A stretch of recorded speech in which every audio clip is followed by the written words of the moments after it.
Time to party, work. Why do we write such long fucking songs? In the early days, there was so much just...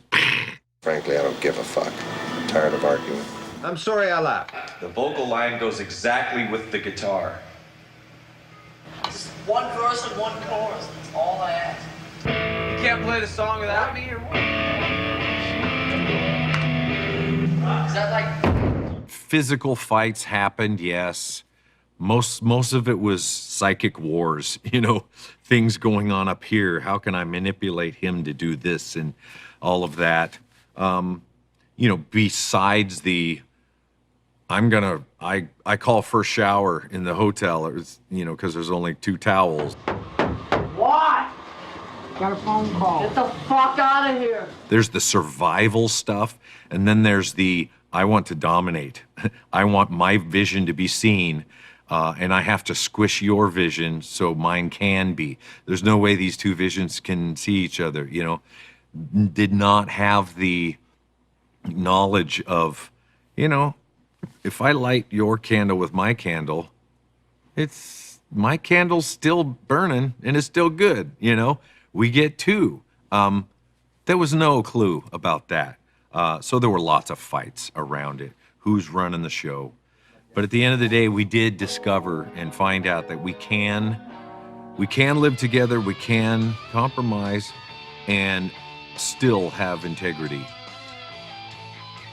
In the wake of Jason Newsted leaving the band, a performance coach named Phil Toll came in. We started talking to each other. Subsequently, there was a film crew that came in, and the movie Some Kind of Monster came out of that.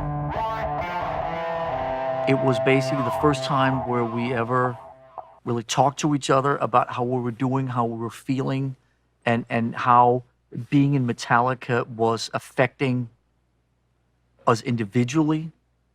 The thing about being in a group is that 4 individuals then creates a 5th entity, which is the collective. It just came to a point where the individual also needed a voice. And so through 2 or 3 years of learning to communicate to each other, of learning to stand up for our own needs, came a kind of a transitional period around the St. Anger record, and subsequently the Metallica that has now been going for the last 15 to 18 years is in much better shape, internally much healthier. We, I think, enjoy what we're doing more.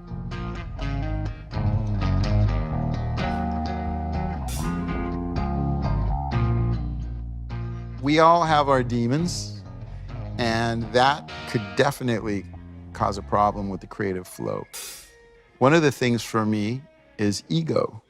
When egos are flaring in your band, it's important for you to understand what's actually happening, because this is very common in every band.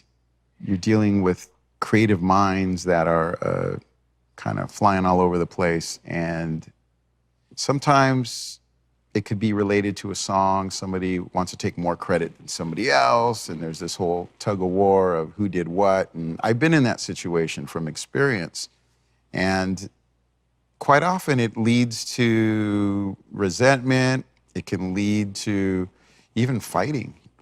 Of course, time heals all wounds, and you get through it, you figure it out, and what has helped Metallica is communication.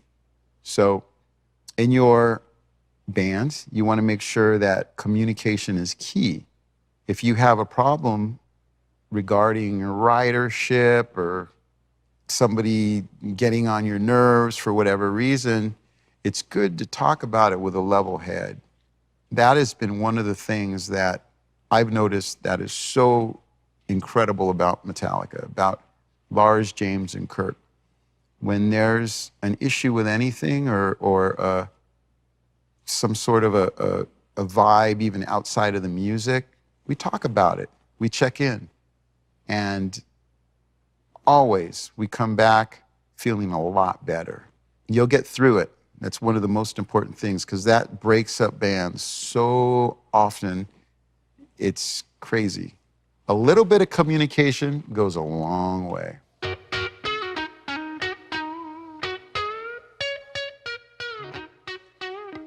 However many personalities are in your band, there can be 8, there can be 2. I mean, whatever it may be, acknowledging and understanding those personalities. Knowing each other's character is so helpful in not taking things personally as well. When you're in a group of people, I understand that, you know, he wants to say what he wants to say first because he thinks that's important, that he won't get heard. I understand that. We've all got like that 18-year-old in us that's still wanting to run the show at times. Or I know when he's sarcastic, he really means a little bit of that, so I can take that with a grain of salt, but then also get past that and get down to understanding, okay, here's what he's really saying. So we all know each other, and we continue after 40 years to learn more about each other. You know, at the end of the day, you're family. And that's very, very important. So I highly recommend to our students that you understand your family members within your band. What makes them happy? What pisses them off? How do you keep the machine going in a positive way and get the best results creatively, but also, you know, just in terms of the vibe and the energy, you know, of the group in the best way possible.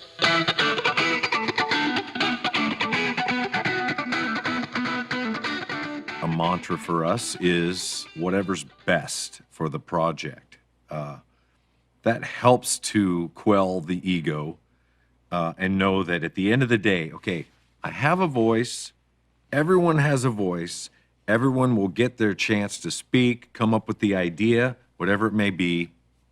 But at the end of the day, the right one will emerge, you know, that cream will rise, whatever you want to, you know, cliche you want to put to it, that it is for the greater good of the song. Yeah, I think my riff's way better than his, but that fits better. We'll find another place for that riff possibly. And often we let the passion, Kurt really feels that this is better than the other. The two of us go, okay, cool. You know, a lot of it's ruled by the how passionate somebody is, not the days of it's my way, I gotta win the argument, and all that's over. Now it's just primarily if James really feels like that's not gonna work, okay, let us just walk away from it. What is best for the project? At the end of the day, we all want that. That is the common goal. That's the thread, the common denominator. We all want what's best for the song. And we're fortunate enough to have 4 people that are creative enough to want that spot and to join that think tank and to add to it.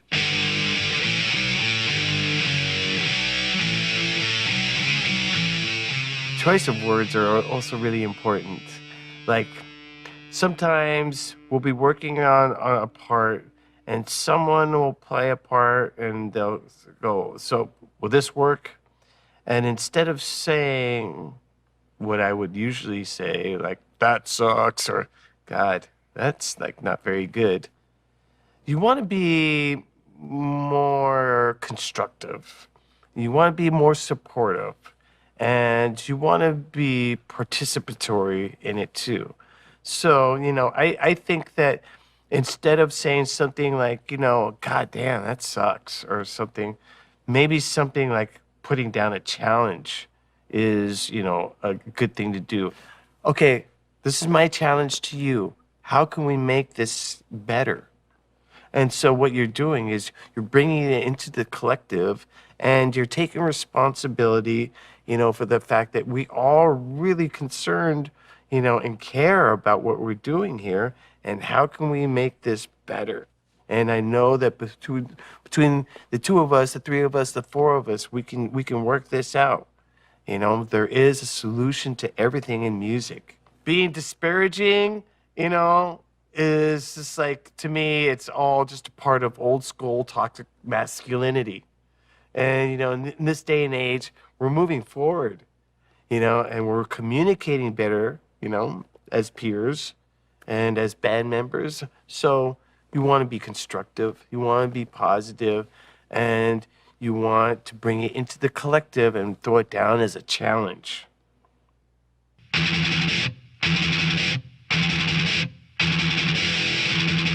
Giving constructive criticism is an art form, and we have learned to navigate that better and better as we grow.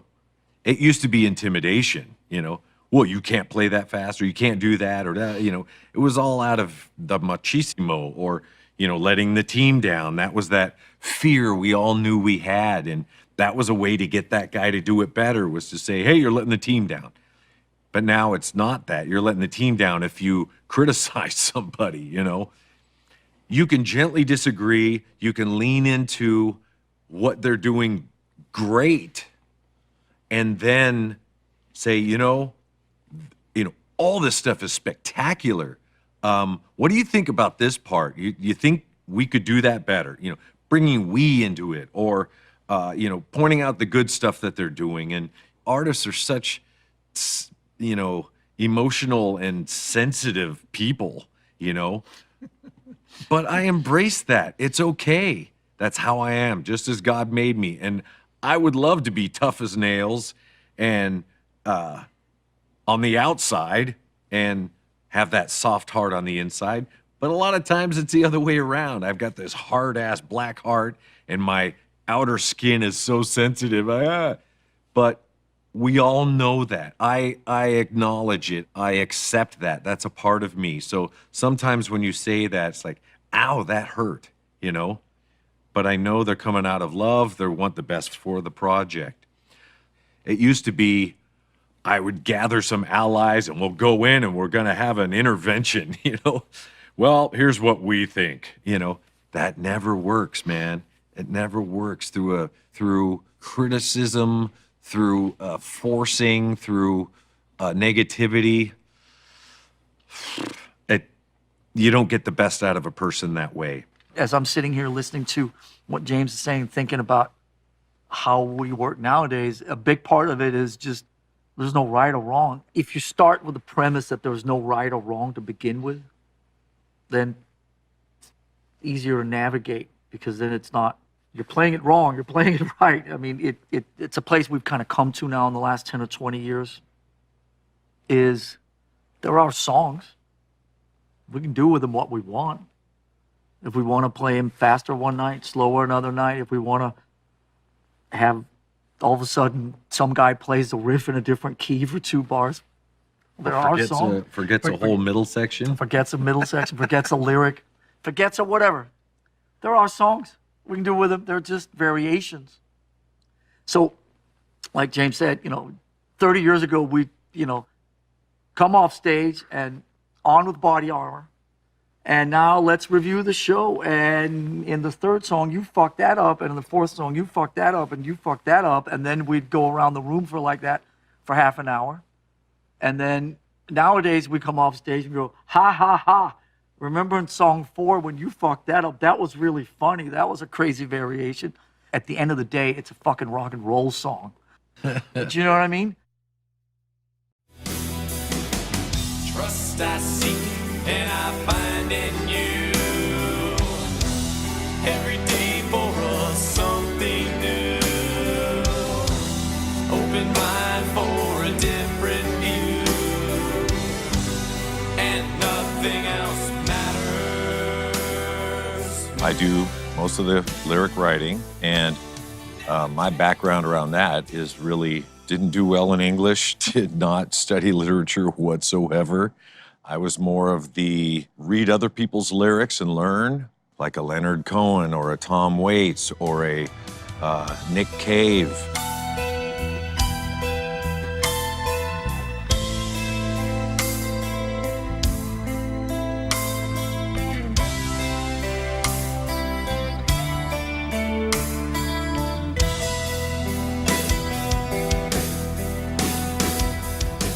As far as subject matter, I've evolved with it. It's evolved with me. I've changed over years and writing about what is important to me. In our younger days, it was about showing up, playing music, getting crazy, destroying things, hanging out with people. That was important.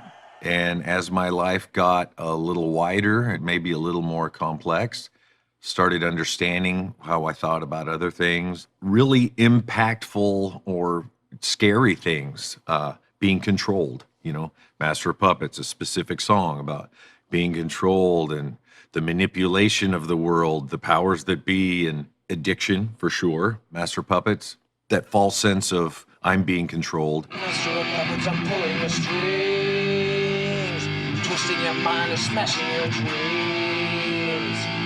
Blinded by me, you can't see a thing. Just know the name, 'cause I'll hear you scream. That was a big theme for me, you know, especially in my teenage years, just kind of held over. You know, a lot of stuff is from my childhood, you know, still sorting stuff out. And, you know, they say the first 40 years of your life is you doing stuff, and the last 40 years is you figuring out why you did it or how you can not do it or make up for it. So there's a lot of that in my writing as well. But just being true to where I am. I know that criticism is difficult for me at times, but if I'm writing from my heart, it really can't be wrong. If you're an artist and you're doing what you feel is right, it's not wrong. It's just not.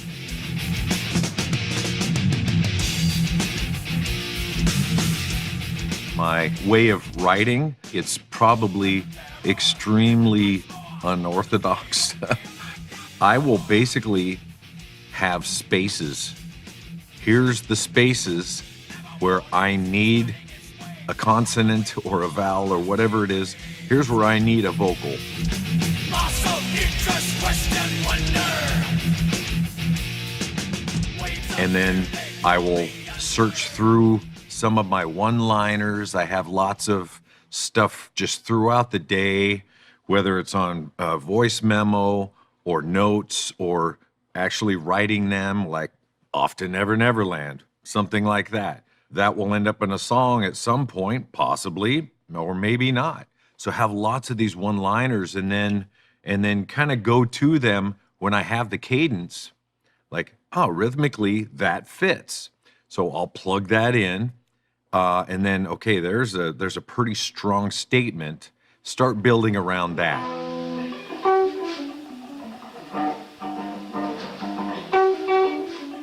There's a point where the song tells me what it's supposed to be instead of me telling it what it's supposed to be. I'll start off with an idea of where I want to go. I've got an expectation. I'm going to write about this and end up here. And I'll start it out, and it just, if I'm open to it, it will start morphing, and all of a sudden, I've gone down a completely different way.